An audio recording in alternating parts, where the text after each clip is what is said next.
think one of the saddest things about the modern world, partly a result of television, is that people live in a tiny time slice of the present moment, which they carry forward with them, but nothing remains. And there's nothing in their experience which reverberates down the centuries, because the centuries to them are completely dark. Just unillumined corridors from which they stagger into the single little sliver of light.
You can try it? Yeah. Because we'll go to the music later on, but right, to make sure that the moment you're playing... Well, just to see what... It's not a very good piano, and it's quite hard to play. So,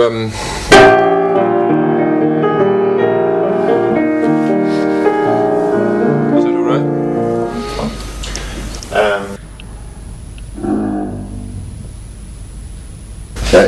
Is it possible it's a bit softer, or is it only when we close the top? It is closed as it can be.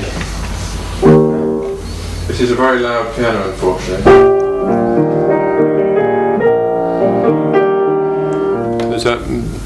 That's as soft as it. Yeah. The only thing is that we can't. No, if you do that, I can't. No, you can't read the music. Yeah. Okay.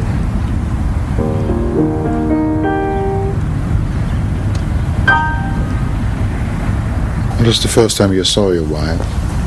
When do you... I first saw my wife out hunting. I was introduced to her just 3 years ago. When I flew back, I was teaching in Boston at the time, and I flew back here one Friday night to go hunting on the Saturday morning, and we were introduced out in the hunting field. I didn't really pay much attention to her, except that 4 weeks later I fell off my horse, and she came and helped me and picked me up and put me back on it again. So we became very good friends then, and gradually I came to feel, some of her naturalness began to rub off on me. You discovered her slowly. Yeah. Yes. Vice versa? Yes, it's very slow, quiet, respectful courtship. But I always, from the beginning, felt that she did embody some of the serenity that I was looking for.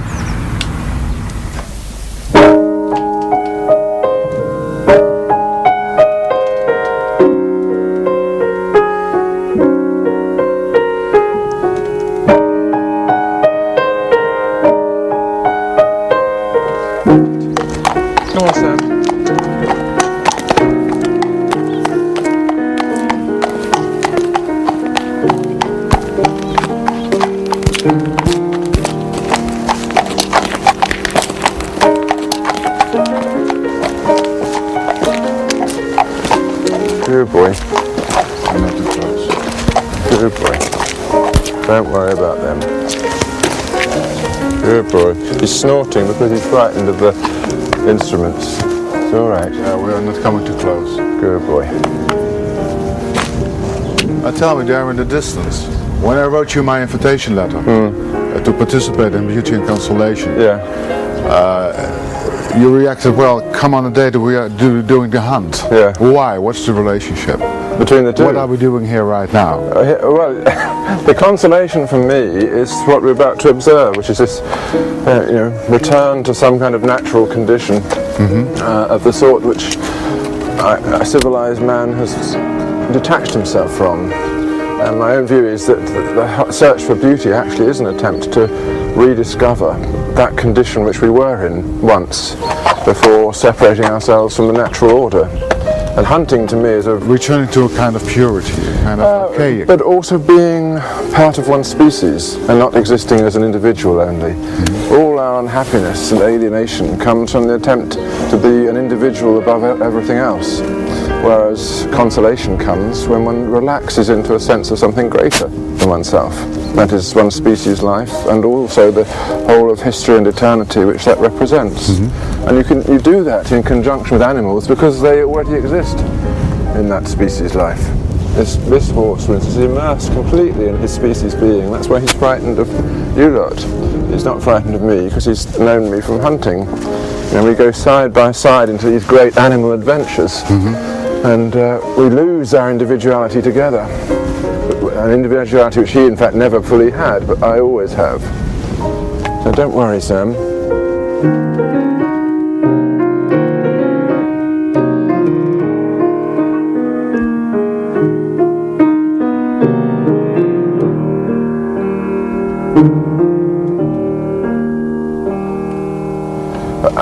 I shall talk later, I think, about beauty and its place in all this. But I'm talking specifically about the hunt now. Yes. Well, the hunt also has a beauty to it. Yeats famously said, "How but in custom and in ceremony are innocence and beauty born?" And of course, the hunt is a very good example of the attempt to make beauty be born through custom and ceremony. It's a ceremonial event in which death itself becomes part of a ceremony. And without the consciousness of death, there can never be beauty in any case. So this is our way of, as it were, feeding that primordial experience of living and dying in a collective group into their own need for beauty as a human artifact. You will see, I think, from the ceremonial aspect, that this is an attempt to recuperate the natural world for our human experience of beauty and to revitalise that experience of beauty. And this horse now has calmed down completely. He's quite used to you now. Good boys then. He's actually a very intelligent horse, this one, which is not a very... How do you notice? How do you notice? That he's compared to the others? Yeah, he stood and worked it out and realised that you're not dangerous and, you know... Well, that's intelligent, yeah. Yeah, that's as intelligent as a horse can be. So... You're going? I should think we should have another little look at the other horse perhaps, and then I'll get the box round.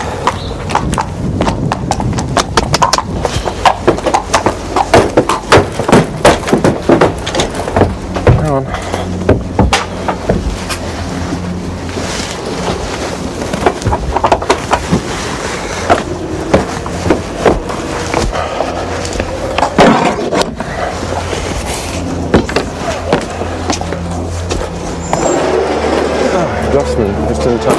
Een dag vol verbazingen ligt voor ons. Roger Scruton zal urenlang op de vos jagen.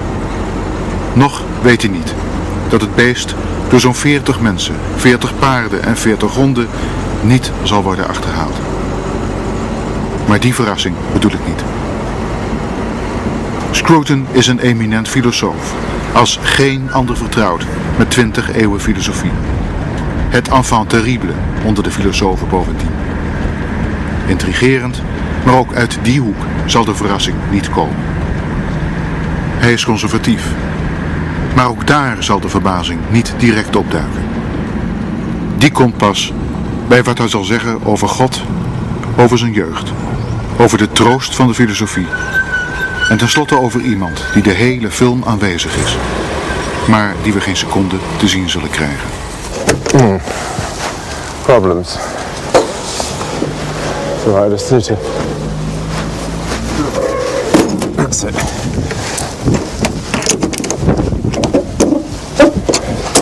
It's getting a bit old, this box.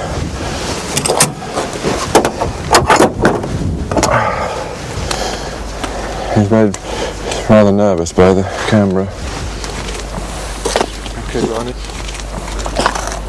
Consolation is something that we human beings seek, but we're the only animals who seek this peculiar, abstract kind of home. Other animals are not in need of consolation, they're in need of food, shelter, warmth, and so on. So what is this strange extra thing that we hunger for? It isn't simply physical comfort. It's a sense of being fully at home in the world.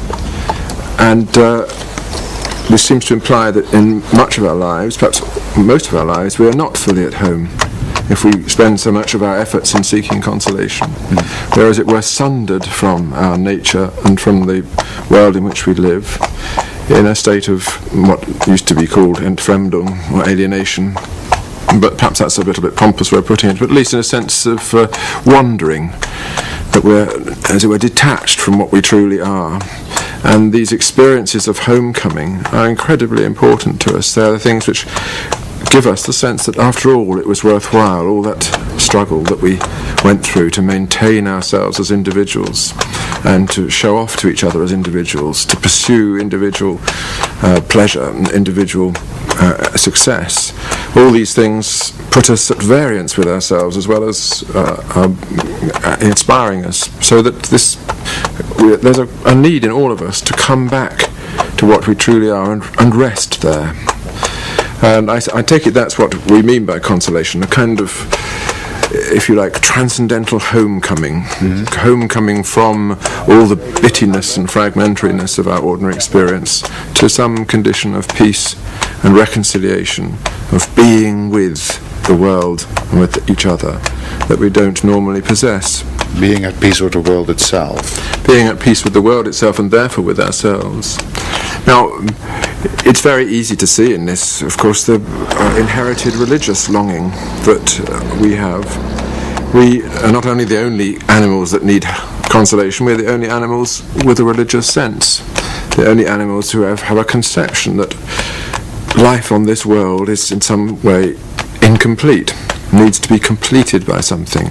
Even in this irreligious and pagan age, this desire to complete our life here with something that is, as it were, not here but beyond, is just as strong. Of course, it expresses itself in other ways, perhaps in ways that we wouldn't naturally approve of, but nevertheless it's always there. And to understand our desire for consolation, I think one must look into the roots of the religious sense. And to me, this... Shall I stop there just for a moment? No, just come on. Yeah? We're talking about religion and consolation in the religious sense. Right. Yeah, the roots of religion lie obviously very deep in us.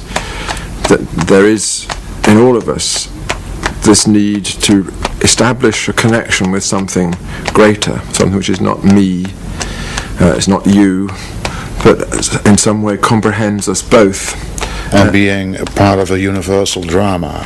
Perhaps being that. One of the main characters playing in it. Yes, being part of a drama, but also the drama of one's own life, but also united with others in a community which is, as it were, beyond the living, beyond the community of the merely living, which absorbs us into the full epoch of the species, including the dead and the unborn. And this is something that modern people in particular hunger for, because they have been, as it were, nomadized by their civilization. They've been set in motion by, first of all, the ease of movement from place to place, the ease of movement from one emotional relationship to the next, the ease of movement simply from room to room and from thought to thought, from entertainment to entertainment. Nothing stills them or keeps them in one place for long enough, and yet all the time that this movement is occurring, the hunger is growing more and more urgently within them to bring it to a stop, or to stand back and be at one with things, be where they are, resting, dwelling in the land, as Heidegger would have put it, attached to the place which is theirs, and at peace with the people who are theirs.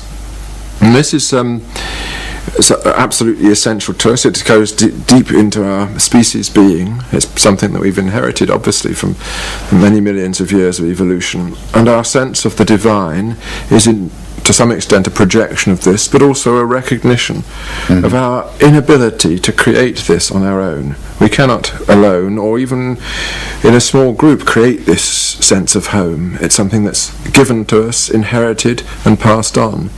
And I think the tragedy of our century is that people have lost the habit of inheriting it, and lost the habit, therefore, of passing it on. But not everybody. Now, going back to fox hunting, I take this as a small example, but also a symbolic one, of a way in which people have made themselves at home in a territory. They've established a claim over it, and given themselves a kind of relation to each other which is deeper in the species than the mere day-to-day relations of work, pleasure, entertainment and television watching. It's something which they themselves wouldn't be able to put into words, but nevertheless touches what is most urgent in their being, the thing which all of us really in the end live for, which is that moment outside everyday activity where we are simply at rest with the world.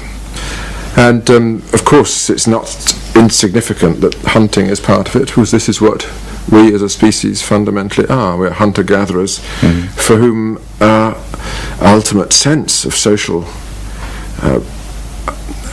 unity comes from the act of hunting together in a tribe. Not that, as you can see from the way it is, a fox hunt is like a hunting tribe, but it has a lot of that Erlebnis that the hunter-gatherer lives through. Oh right, so yes, oh dear, that's terrible. So no hunting this season. Here are the hounds. Oh, look at that. Yes, I'd love a sausage, thank you.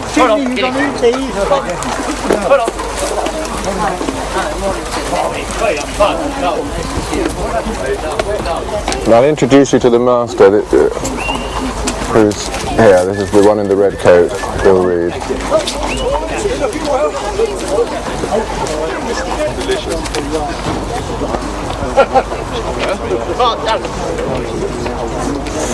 Morning, Master. Good morning, Roger. Friedrich Engels, who was the great fox hunting Marxist. Kathy. Nietzsche. Yeah.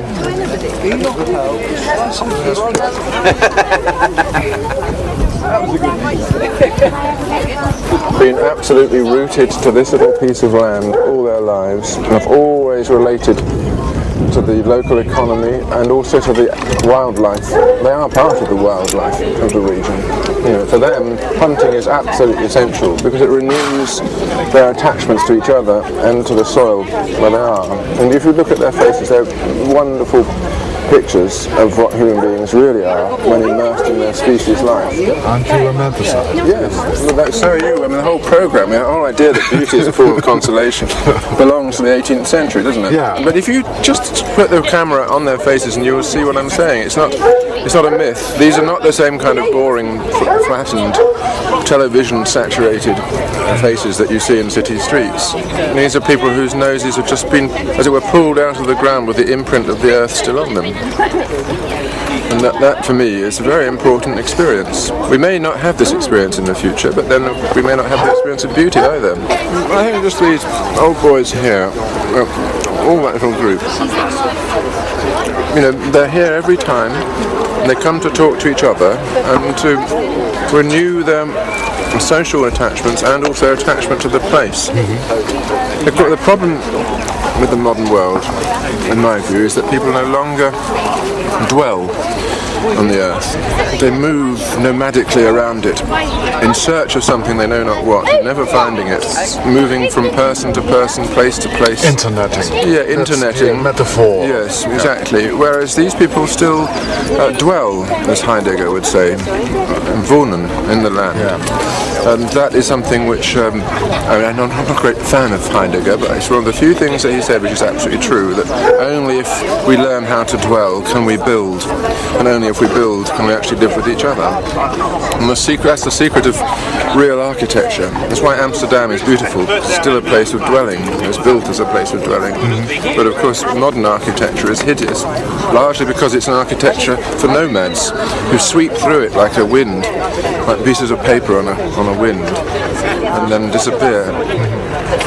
So that, if you're to understand beauty, you have to understand experiences like this attempt to reaffirm your connection with a particular place and a particular time and a particular social web. There's a kind of Marxist approach also in what you're saying. Not everything that Marx said the was autarkic way of life, the common people, being the symbolization of beauty and consolation. Consolation means it's a little bit dangerous.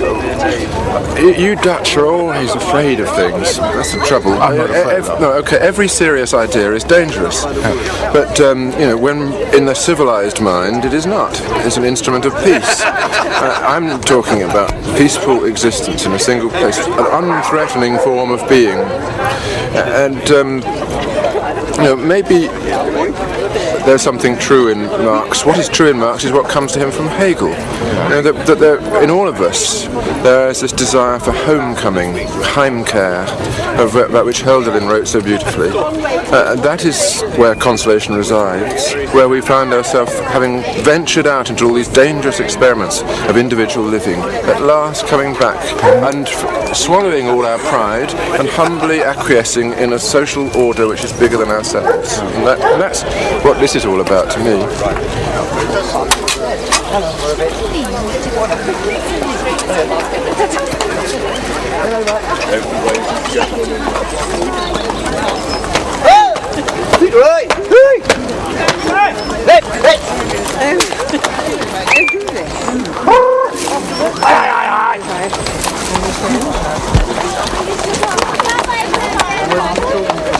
How do you feel hunting? Being together with your horse. There is the togetherness with the horse, which is extremely important, because you're not only the horse but also the hounds. For them, this is an experience which is also extremely social. They're returning to their species life, running with the herd or with the pack, in a state of extreme elation and ecstatic excitement, and yet peaceful too. It's not they're not, at least although of course the hounds are in the business of trying to catch a fox, their relations to each other are fundamentally cooperative and peaceful, as is the relation between horse and hound or between human and hound. And because of course these creatures do not, like us, suffer from a deficit of consolation, because they have no conception of what consolation is, there is a kind of consolation in being so close to them, that you, as it were, set aside that sense of loneliness and isolation and sink into the rhythm of animal joy, and you're a part of that animal joy as it during the course. You recognise this animal joy in yourself? Well, it's a very important question, how we relate to the animal in us. And one way is to deny it. The way of the monk, the ascetic. And that way is no longer very easily available in the modern world. Another way is to allow it to swamp us and dominate us and be the only fact about us, which is the way of, alas, of many young people today. It's the way of sexual liberty and the indulgence of appetite above everything else.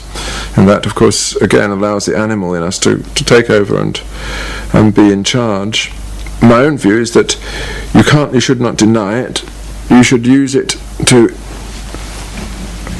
if you like, to give added poignancy to your existence as a self-conscious being.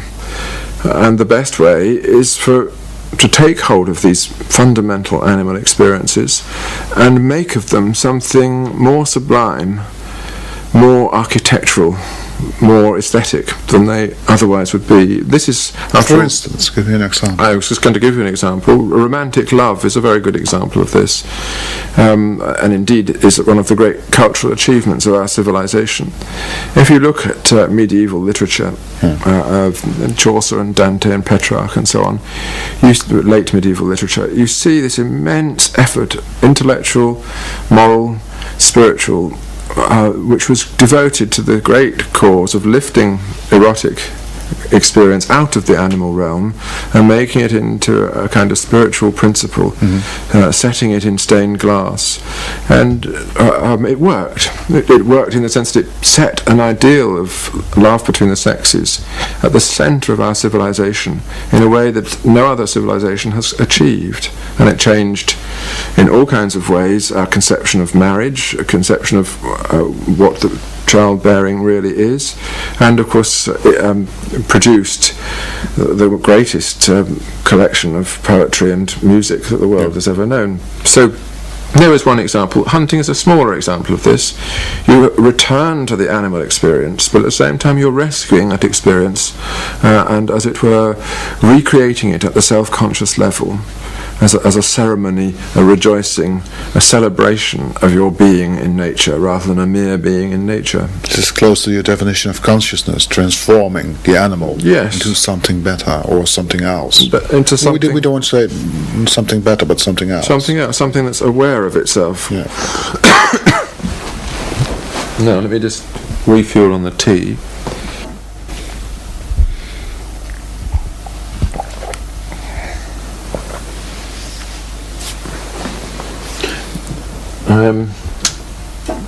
I can't really smoke and just speak at the same time. So, you want to smoke or want to... Let me have a few puffs of the cigar. Is that enough on religion? We could go on to talk about beauty. We haven't actually said anything about that. But, okay.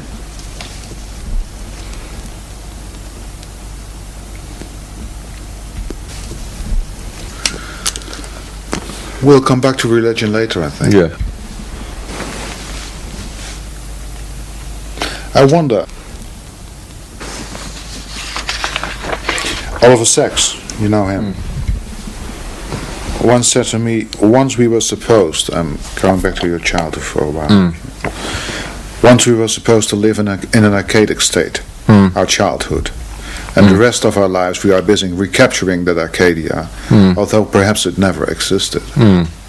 Does that apply to you, more or less? Well, I was very fortunate. We're talking about purity now, in childhood. I was very fortunate in having an unhappy childhood, so that my desire from the very beginning was to escape from it. So I never actually had that sense of Arcadia. My childhood home was one of violence and quarrels and discord, and perhaps, of course, this has given me an underlying sense that there was something missing and I must recreate it.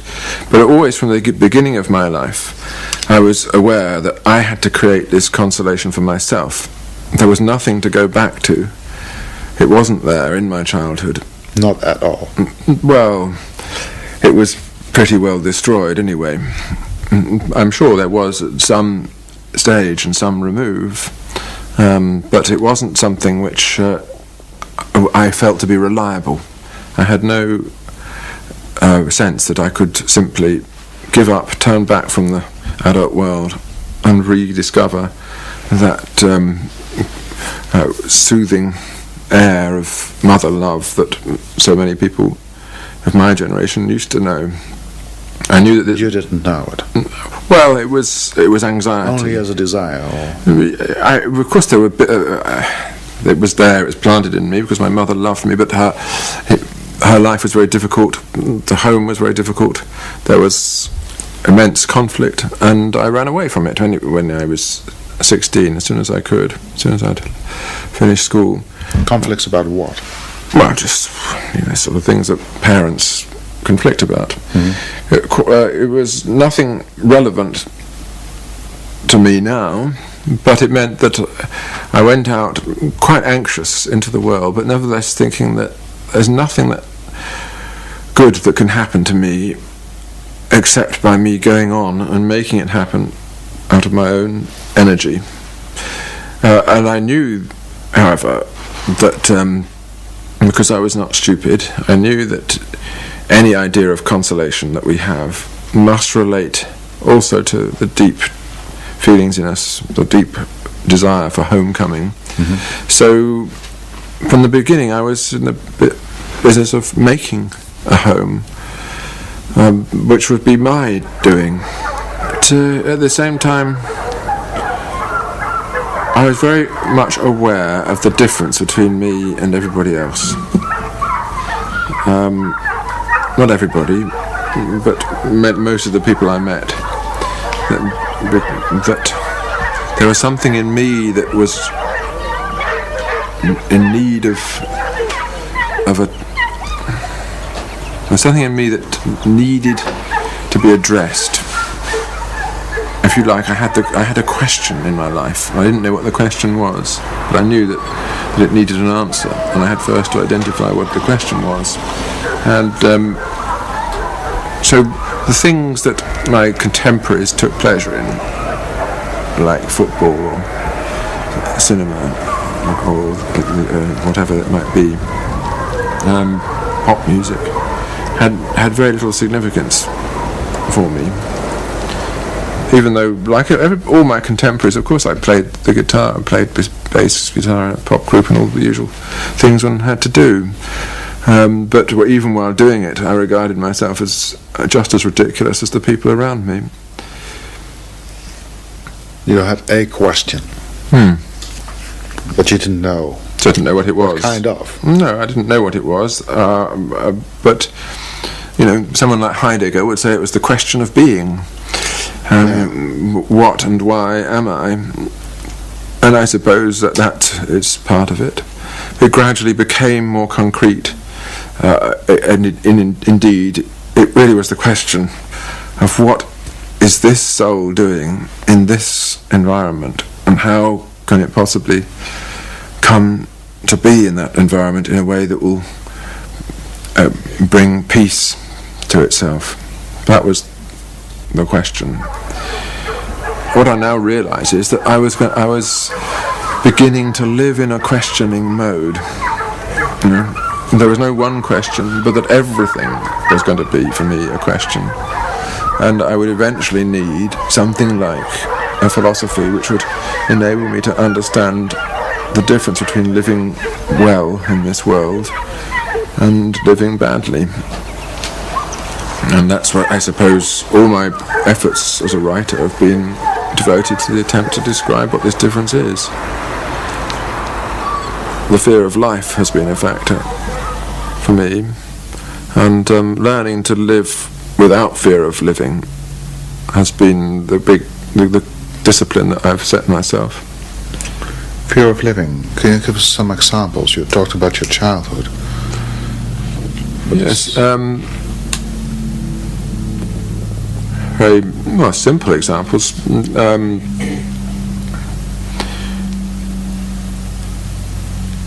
Being afraid to give up a career, for instance, that I thought to be certain. Yes, that I thought to be certain and secure. But I knew that I should give it up because it was not me. My career as a teacher I finally got the courage to give it up, but I left it very late. And that's one small example of being afraid to move to this place. That's a simple thing. But being afraid also to go out and do things which I felt I should do, because there was a risk attached. Being afraid of people, being afraid of friendships, being afraid also of enemies. All these are fears which I've had, and had to discipline myself to overcome. And this is relevant to the theme of consolation, because when you're confronted with this sort of fear, you might run from it into false consolations, things which are not real consolations, because they involve no overcoming. Such as? Drink. Yeah. Is a very good one. I mean, I've always had a deep sympathy with wine. To me, it's one of God's greatest gifts, and the proof of the Christian religion is that it's made it into God itself. But that, I suppose, is a Greek influence. But I can see what it would be to take refuge in wine completely, and allow that to soothe one through one's day, and soothe one through one's inadequacies, and to enable one to put this fear to one side. That is not a consolation. Consolation to me comes from having confronted trouble and elicited from the heart of trouble the resolution of it.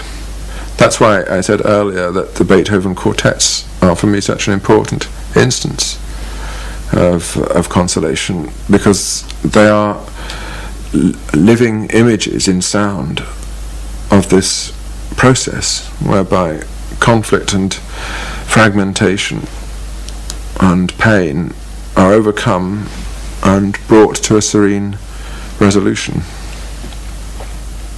If you're talking about fear for humans, other human beings, friendships, fear for almost everything, as you described it, the world itself, your career, breaking up your career.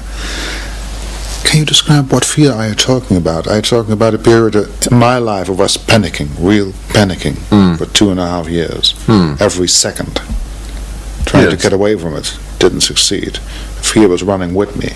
Is it that kind of feeling, or what is it? Yes, that's that kind of feeling, and it's the normal feeling, as far as one can see, of the modern world. If you look at most modern novels, this panic of the isolated individual, alone, fending for itself and knowing it's not able to, is the central theme of modern literature. Yeah. And only here and there is that panic overcome, resolved in some acceptance or transcendence, which makes the trouble worthwhile. If I say you have to overcome oceans of suffering before you see a glimpse of beauty and consolation. This Calvinist imagery. It does apply a little bit to you. Well, I would say that I glimpsed, or very, very strongly saw beauty and the possibility of consolation that came with it, long before, I was personally consoled. But I saw the effort, and that the effort was worthwhile. But it's been my own effort, and it's a very special kind of effort. I don't think has anything very much to do with other examples, with my predecessors. I'll say why. I think I have always worked very hard at my literary gifts, but in every direction that they've suggested, both philosophical, essays, fiction, anything that seems to come to my pen. But it's always been an enormous work, and I've always connected it deliberately with my subjectivity, the peculiar confusion which I inherited by being born the thing that I was, and I made them slaves, my literary works, of my need. In each of them had the task of unravelling some of this confusion, giving it objective form, or taking it out of me, or taking me out of it. And it wasn't except for a few academic articles and that sort of thing. All this has been a completely personal voyage of discovery. But it has also been addressed to the world, because it wouldn't be meaningful otherwise. I've been saying to the world, hey, look, I exist. Does it matter or doesn't it? I wanted a response. And the clarity of, as my words became more clear, then others recognised my existence through them, and I began to recognise my existence through them, and become more humble and acquiescent in what I was, and recognise that as I said before, that I'm just one person among many, both the most important and the least important thing that there is. So this was a personal thing, which wasn't had nothing to do with the normal Bildung of an academic philosopher. My life was a kind of Bildungsroman, really, in which the academic part was a sort of continuous and enjoyable mistake. I shouldn't have been a teacher, or I shouldn't have been locked away in libraries. My heart and soul have always been in other things. I've always been involved in other things, which have always been more important, and I've been feeding what I really think.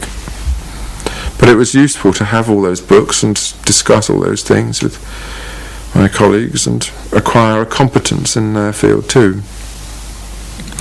I find it is very satisfying to understand the intellectual structure of a philosophical problem, and to have a philosophical overview of a problem that is not in itself philosophical.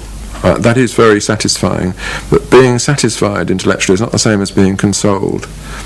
Being consoled means being at one with something and finding your place of rest there, and that's not something that I do find very easily with philosophy. The philosophers that that I owe most to intellectually are Kant and Wittgenstein, I suppose, neither of whom I find consoling to read, although I suppose Kant's moral philosophy in the end is sublime, and it does give one a vision of what is possible, and so has something of that consoling power. But that in Plato too, obviously in the last days of Socrates, the last dialogues about Socrates, you see a wonderful image of what philosophy might be, by way of a raising of you above the mortal concerns, and an irradiation of the soul by a divine light. And that is a wonderful vision, but it very rarely comes to you just through philosophy alone. On the other hand, I would hate to be without philosophy, because I know that I wouldn't understand many things that I need to understand in order to live, as it were, in friendship with myself. And that task... You're describing it more or less, and this is not the first time, as a kind of therapy. Yes. It's not just a therapy, because after all... A means to an end. Philosophy is also a search for the truth about matters in which the truth is hidden. It's a hard discipline. What are the answers until now? Assembling what kind of a picture of human beings you have. after so many years, so many centuries of philosophy. I mean, are we any closer to any answer? It's a very good question. I suppose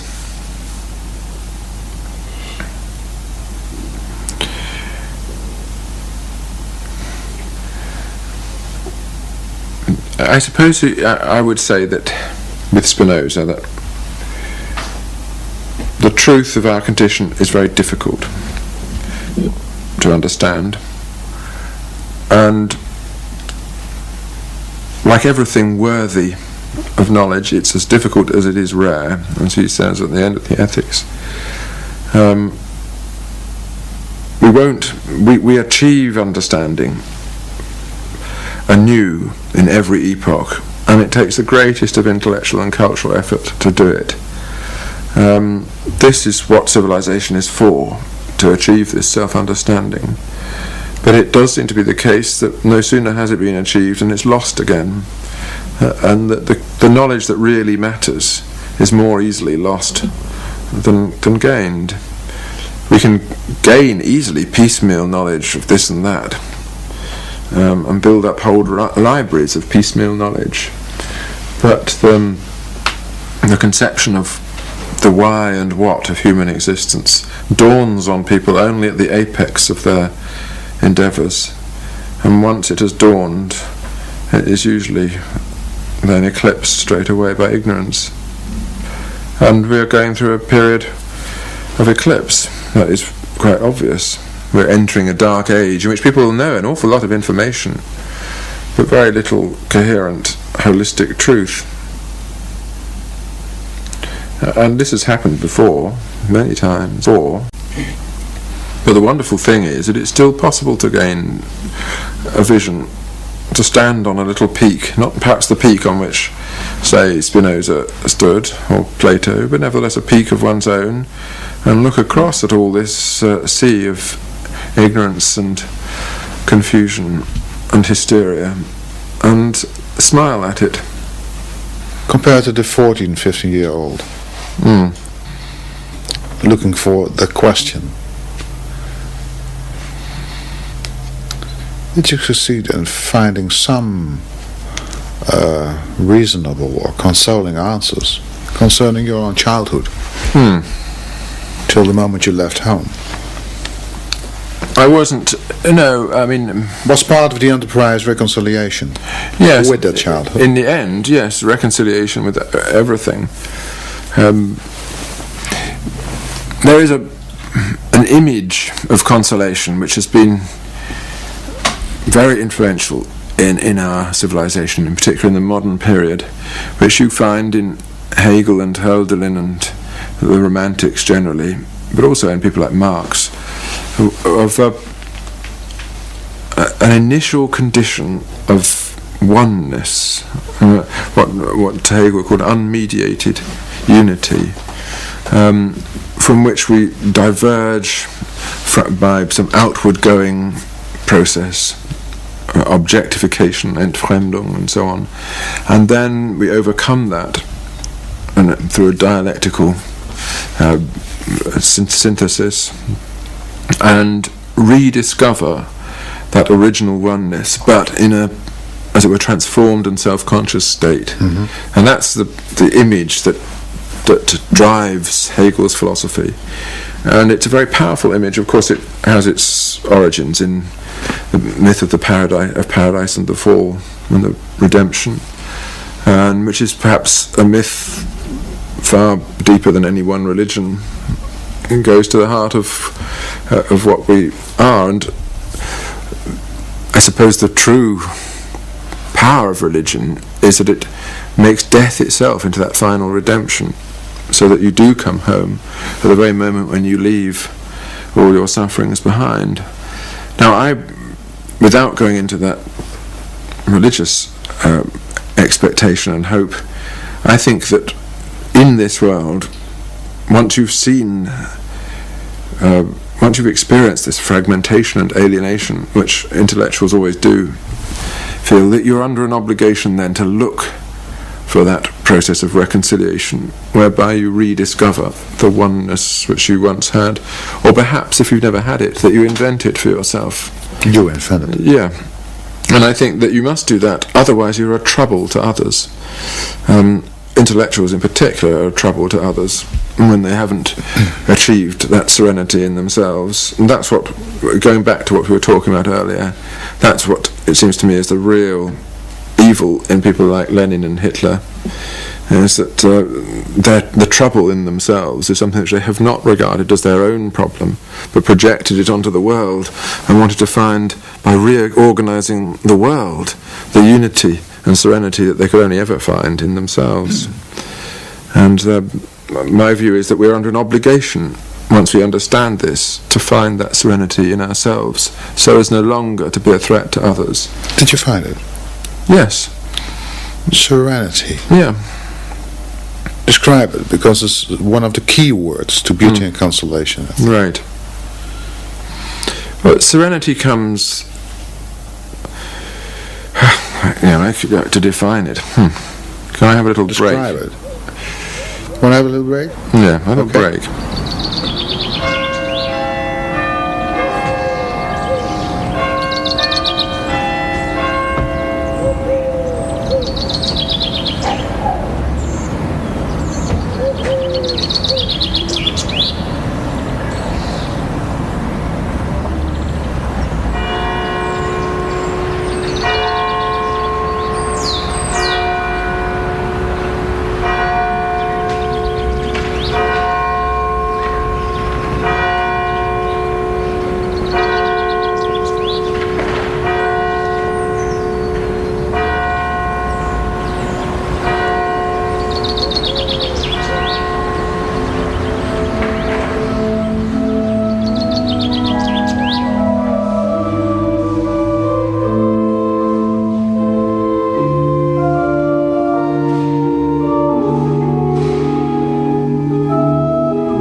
Sereniteit.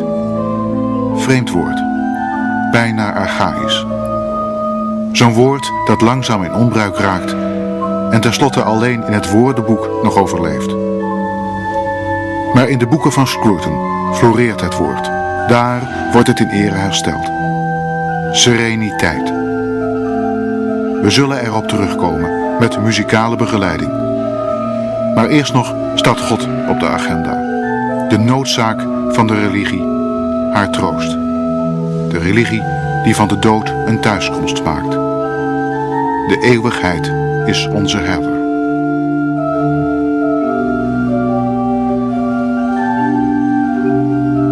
I play the organ in church every Sunday because I'm the organist here in the village. So I always play Bach then, but my fingers are too rusty to play Bach very well.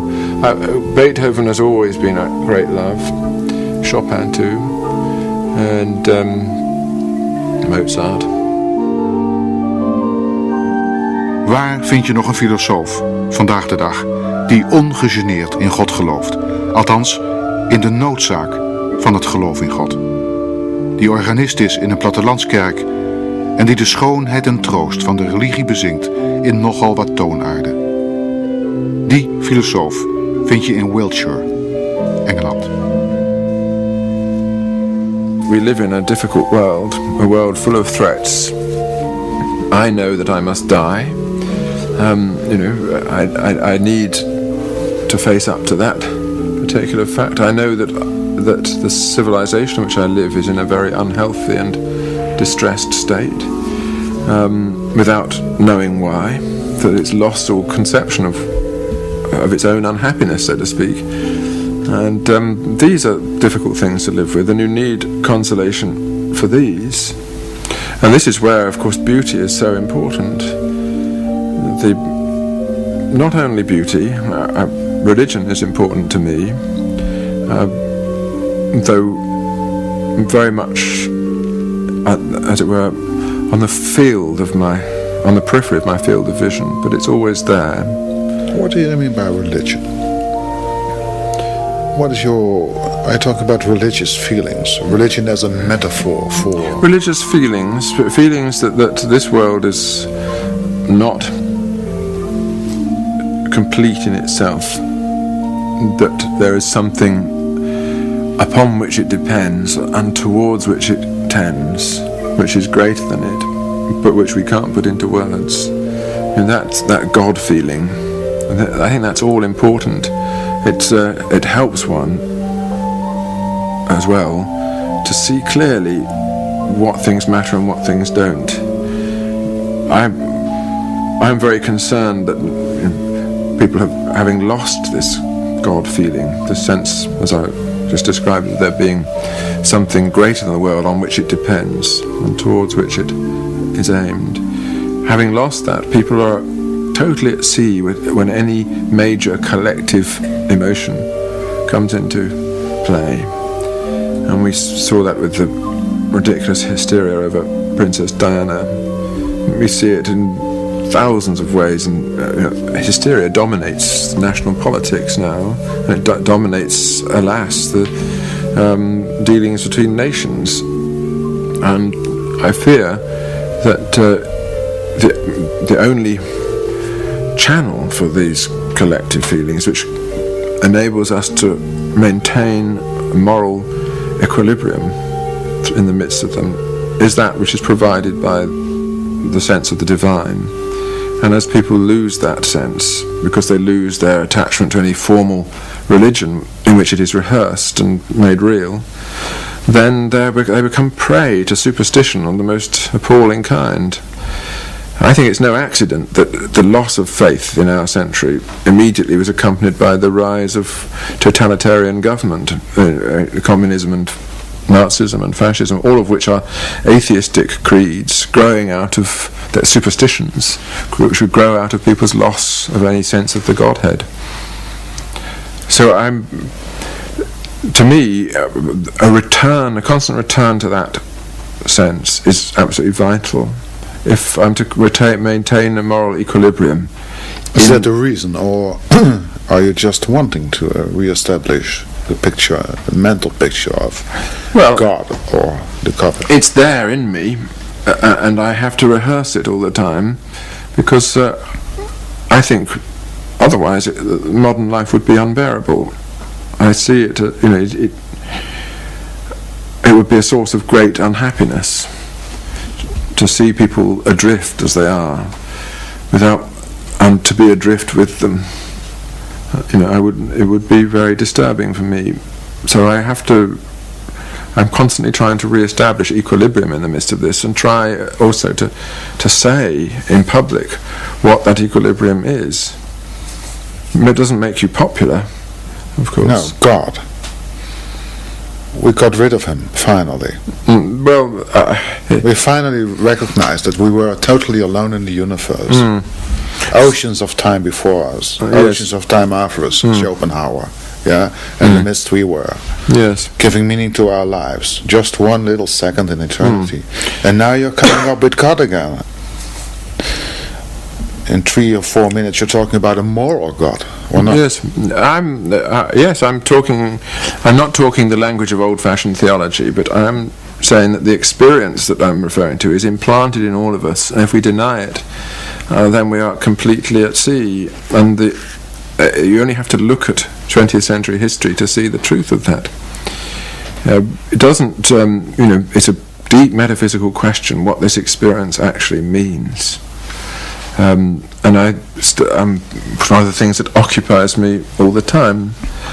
But not to revisit that experience is dangerous. And people don't revisit it, just as they don't revisit so much of their own selves, because it frightens them. But, sometimes a certain measure of awe and fear are appropriate. But I wouldn't say, of course, that this is part of consolation exactly, but it's an equilibrating device. We live in a world of total disequilibrium, and whenever affected by it, we need to restore ourselves. Or we should restore ourselves. So I go through restorative attempts of this kind. Do you have any mental image of God? The eternal machine or whatever? No, a mental image is not. I'm very much of Spinoza's persuasion that imagery always will falsify the deity.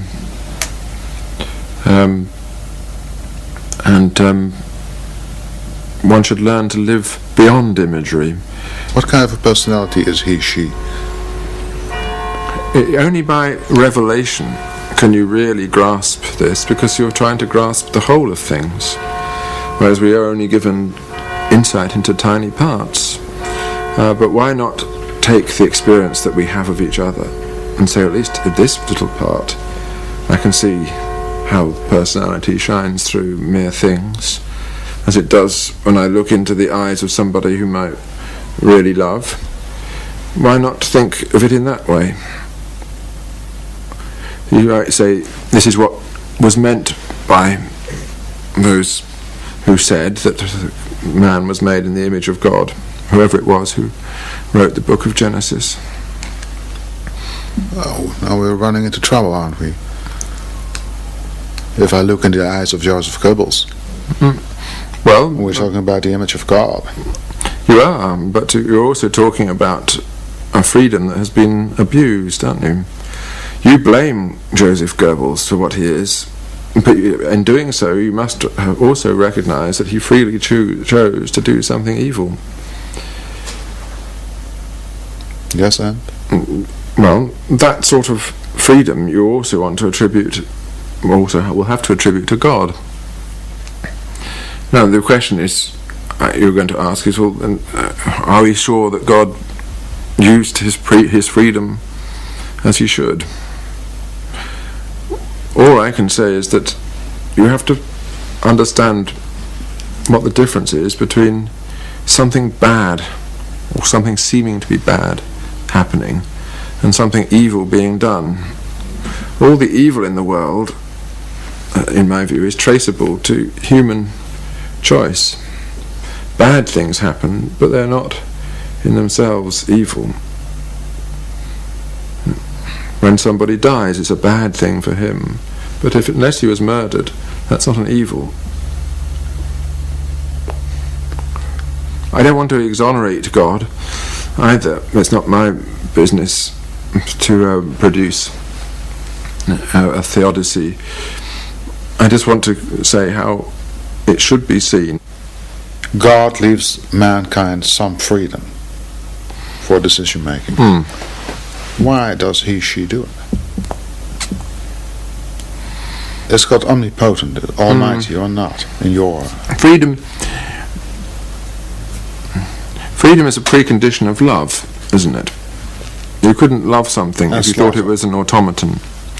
You all know the story of Olympia that E.T.A. Hoffmann tells. You remember in that wonderful story called The Sandman, Olympia the doll that's wound up and inspires love in the romantic, deluded poet.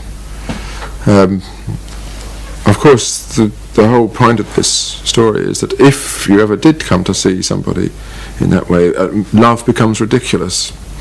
Love towards the automaton. Brilliantly put across by Offenbach in Tales of Hoffmann. I don't know if you know that opera. Well, likewise with a human being, if you ever did lose the belief in their freedom, then it would be impossible to love them. And one assumes, I'm not a theologian, and I don't want to talk theology, but one assumes that it's an elementary truth of theology that God created us free in order that we should love him, and that he should love us. And what would be the point of creating a load of automata just to play around with dolls? Are you talking about a kind of Socinian God? A God evolving with us in time? Not only a God who wants to be loved, but a kind of Humpty Dumpty who has to be helped. No. The question is, he has no need of us, except insofar as he has a need to love. He created us in order to be loved. But to say he created us, of course, is to say that we're not part of him, which we are. We're part of that thing which he is. This is a very Spinoza's conception I'm putting across. Put it this way, I don't have a clear theological conception, such as a priest or a doctor of the faith would have.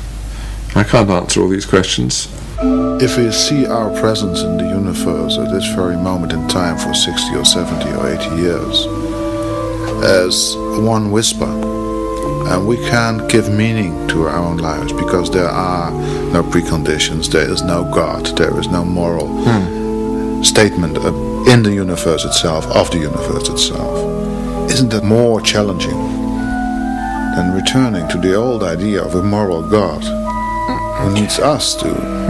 If you want to live your life being challenged, that's fine, but you want to be consoled? Yes. No, I mean, there are a lot of things which are more challenging than my worldview, but it doesn't follow that they're, for that reason, more true. And it's possible for someone like Rilke to live with a kind of death of God feeling, to say to himself, for God has been taken from the world along with so much else. I will now remake everything according to my own inner light and find consolation there. And to some extent that's what I do. But not everybody is Rilke. Most people deprived of this kind of consolation don't rise to the challenge at all. They sink a long way beneath it and live without that aspiration to be something better that they would otherwise have had. So I'm very much opposed to taking this sort of thing away from people. If you lose it yourself, then of course that could be regarded as a misfortune, or you might regard it as a great liberation, as Nietzsche tried to do. But that's your problem, you deal with it.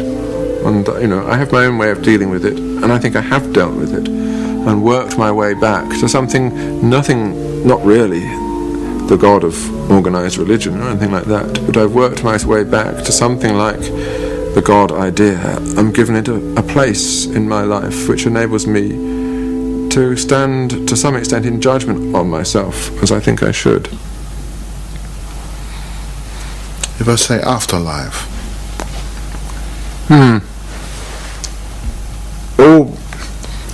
That's a mystery. It's the same mystery as time itself, isn't it? What we are only here and now. Yeah. But here and now is also eternal when properly experienced. It is, Mr. Scruton, but after 60 or 70 years you're dead and buried. That's it. The world goes on, reality goes on, time goes on. That may very well be true. But look at it in another way. Those 70 years that were given to you under sub specie eternitatis, they haven't been taken from reality. Nobody in the future is going to revisit them, but you will revisit them because they are yours. You won't revisit them in time, but that time is yours and is yours eternally. And this is what Nietzsche should have meant by eternal recurrence, that you should live each moment of your life not as though it were a fleeting moment, but as though it were eternally there, fixed, made what it is, but fixed, as it were, in another dimension. And that is a consoling thought, because after all, in this time, in time as we experience it, after death, you are no more, and therefore you lose nothing, nor do you gain anything. Mm-hmm. And there is nothing for you to miss. But in these 70 years, you have everything, and it will be there always. Those are your 70 years. And how to envisage that? You can't envisage that without you. You can't envisage those 70 years from a point of view outside them, in which you are not. Any perspective that you can have on them is a perspective which will show them to be eternally there with you. And you will never lose them, except by losing yourself. So it's up to you to live them well. And when Dr. Faustus in Christopher Marlowe's play says, "This is hell, nor am I out of it," that's what he means. His pact with the devil has translated his world into hell by the very fact that it's now based upon a compromise of his being, a surrender of his freedom to a force which he detests. Anyway, that's slightly mystical, but what's the point of philosophy if it doesn't enable you to say mystical things? No. Why is it that so many people are longing after a wonderful paradise, an afterlife, eternity? Do we understand it? Well, I'm not talking about the view of Nietzsche now. I'm talking about the everyday view of people going to a church longing for eternity, eternal life. Well, it's a parable of that eternity is what they have. It seems to be looking for consolation, is it? Yes. Of course. When people lose that longing for paradise, they start instead longing to win the national lottery or something.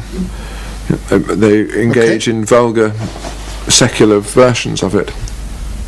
I mean, it's in all of our nature to long for the compensation for what we have not had, and to think that finally there'll be given to us that which we've always wanted. But it may be that that is the only way that many people can live properly, by holding in front of themselves this ideal and trying to earn it. But of course it doesn't stand up very easily to examination. But there's nothing vulgar or silly in wanting that. And after all, the greatest trial that all human beings have to confront is that of death. How to accept the fact that that I will die. What is it that how should I think of myself in order to do that? I've just given a way of thinking of it, which makes it easier for you, people like you and me, to confront this. But it wouldn't make it easier for many people. They need something else.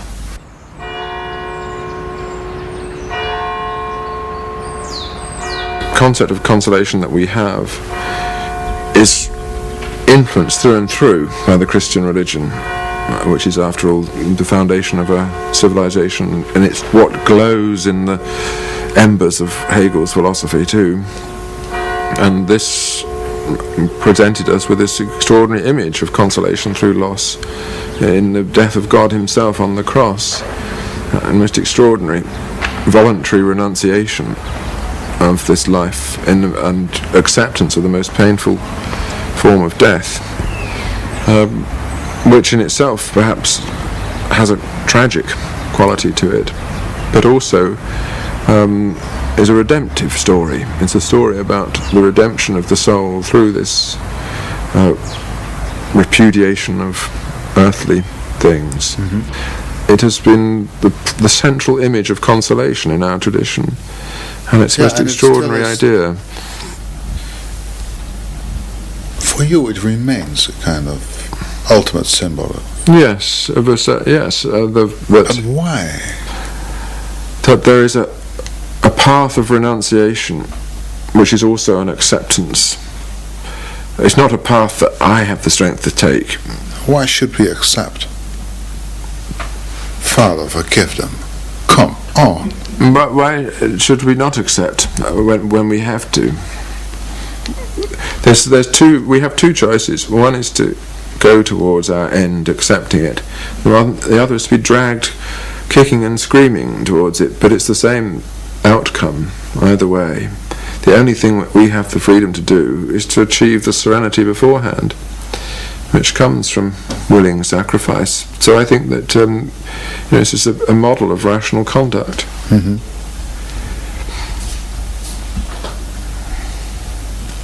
Now, that's enough of that subject.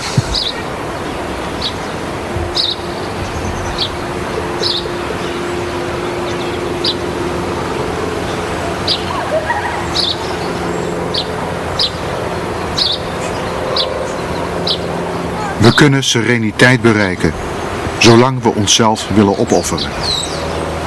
Daar is het weer. Dat woord dat al bijna middeleeuws lijkt, maar dat voor Scruton een sleutelwoord is geworden. Is dit sereen genoeg? Een verre buurman die hooi aan de riek steekt en het verbrandt.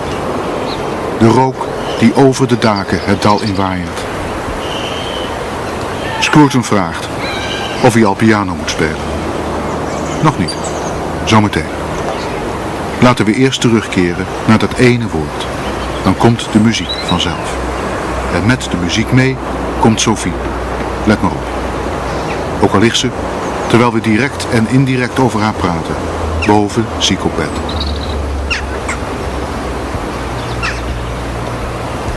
To be serene is to be untroubled, not because one has had no trouble, but because one has understood one's trouble, come to terms with it, and with a measure of humility recognize that one is not so important, that trouble really matters. And you become serene as soon as you see that not only are you the most important thing in the world, but you are also the least important thing. That you're the most important thing to you because you are all that you have, but you're also no more important than that implies. And gradually, I think it's possible for somebody like me who's been deeply troubled by the world and by his own experience, nevertheless to become reconciled to all that by seeing that he is only one little centre of consciousness among many. That nevertheless a centre of consciousness that has tried to make itself interesting to itself, and then gradually learning to look at others and see that they are more important. Obviously love of another person is a great help in bringing about this serenity, but I could never have achieved that love of another person without also the assistance that I've got from art and music, because they give me an absolutely clear perception that there are souls in the world which are far more interesting than mine, which have also lived through troubles and found in the heart of trouble the seeds of harmony, and finally this restfulness with the self. Who is the self, Roger Scruton? Could you define yourself, roughly? I've just done so in all these things I've been saying. What you do, who you are. Who I am I can't define it. No, not in so. How would you define yourself? All I can do is point to the trajectory of my life and say that this is, this is how I came to be what I am. And what I am, you've seen today, it consists in many different aspects of a life, all of which cohere about one single thing, which is I. But how to put that into any other words, I don't know. I. That's it. In the dark periods of your existence now, where are you looking for consolation? Which century? What kind of music? What kind of poetry? Or are you just cooking, for instance? Yes, I love cooking. That's I want to be a more simple, a little more ordinary. Okay, consolation. My day-to-day consolations, as it were, are very. I can tell you all the, some of them. My principal consolation is my wife, who is, I suppose, the first and most important object of affection in my life, and has changed my life. So we were only recently married, and it's only recently that I've had the confidence really to take that kind of joy in another person as well. Did you ever had it before?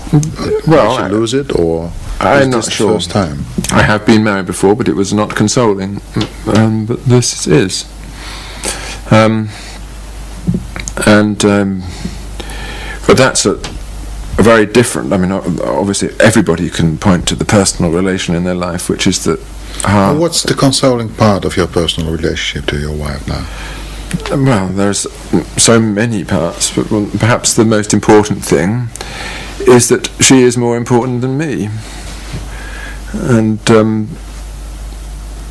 her feelings are constantly my concern, and that, of course, is a very consoling thing, because it means you have a reason, and in all your own experience, you have a reason to say, stop thinking about yourself. That is not as important. Why is she more important than you are? Well, that's what love is, isn't it? There isn't any clear answer to this. It is when you recognise that someone is more important than you that you decide that you have to, as it were, if you can, bind your two lives together. But I wouldn't feel that about her if she didn't feel it about me. She's feeling the same way? Yeah. But in her own, but rather different way. But that is one source of consolation, but it doesn't bear on all these other things that we were talking about. But you were talking about transformation earlier.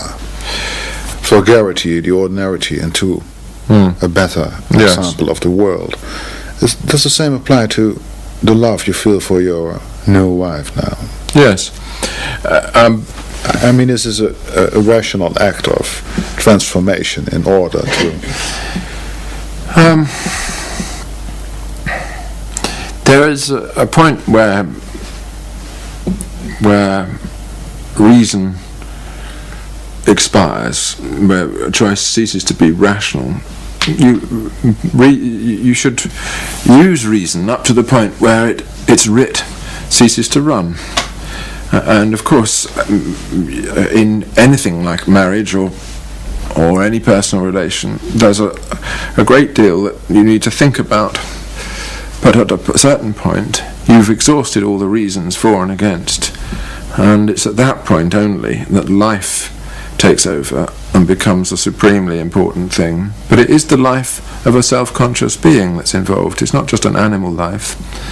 I'm a great believer in marriage as an example of what we were talking about earlier, of our capacity to lift our experience out of the animal realm and, as it were, inscribe it into the eternal. Marriage has, properly understood, that idea built into it. It is not a promise to stay together while the going is good. It's a vow whose meaning is eternal. And even if you break it, it remains with you.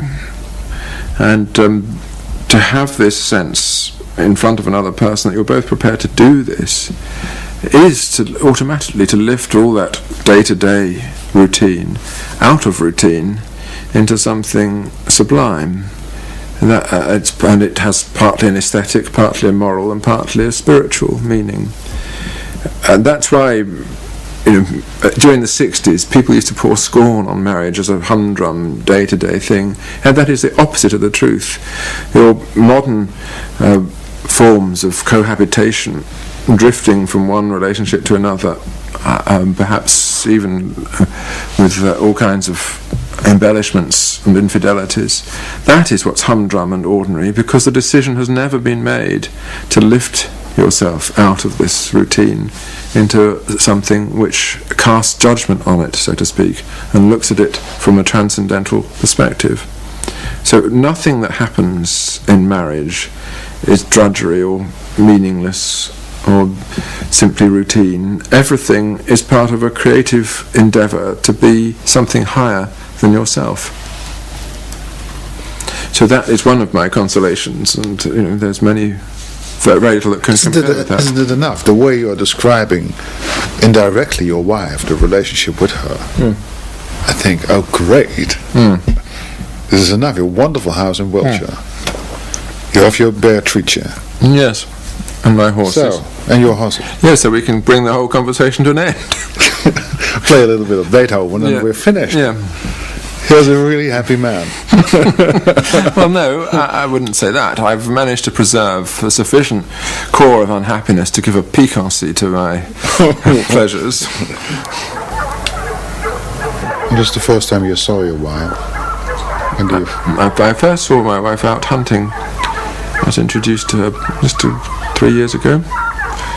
When I flew back, I was teaching in Boston at the time, and I flew back here one Friday night to go hunting on the Saturday morning, and we were introduced out in the hunting field. I didn't really pay much attention to her, except that 4 weeks later I fell off my horse, and she came and helped me and picked me up and put me back on it again. So we became very good friends then, and gradually I came to feel some of her naturalness began to rub off on me. You discovered her slowly. Yeah. Yes. Vice versa? Yes, it's very slow, quiet, respectful courtship. But I always, from the beginning, felt that she did embody some of the serenity that I was looking for. She presented me an image of serenity in herself, which I tried to transcribe in a little portrait into music, into a little piano piece, which would convey something of her composure and orderliness, and also hint at what she is and her appearance. It contains a little quotation from Debussy, from the La Fille aux Cheveux de Lin, because she has flaxen hair too. What is it called, this particular piece for you? Boreas blows not. It's a quotation from Herodotus. Boreas, the north wind, blows not through the young virgin who lives alone in the house with her mother. Because at the time, Sophie was living alone in the house with her mother, so it was a description of Boreas, the north wind, refusing to blow, or unable to blow through this little secure little cottage.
Gosh, can I start that bit just from there? Okay. Yeah.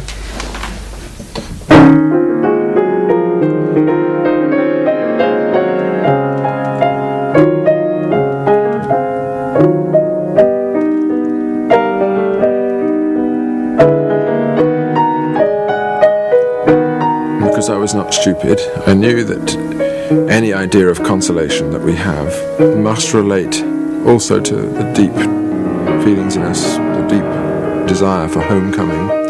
So from the beginning I was in the business of making a home, which would be my doing.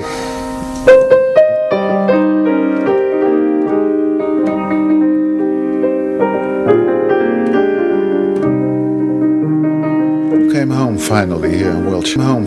What kind of a home is it compared to your childhood? Well, my childhood was in a little semi-detached house by a railway line, in which we were, very poor, very much living in the old, under the shadow of the old class resentments of the English.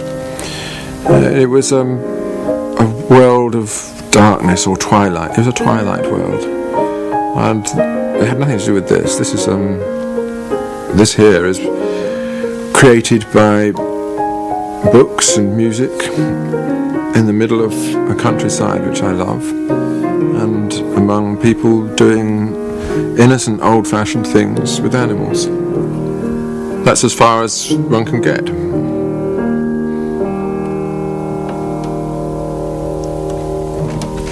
Full of mistakes, but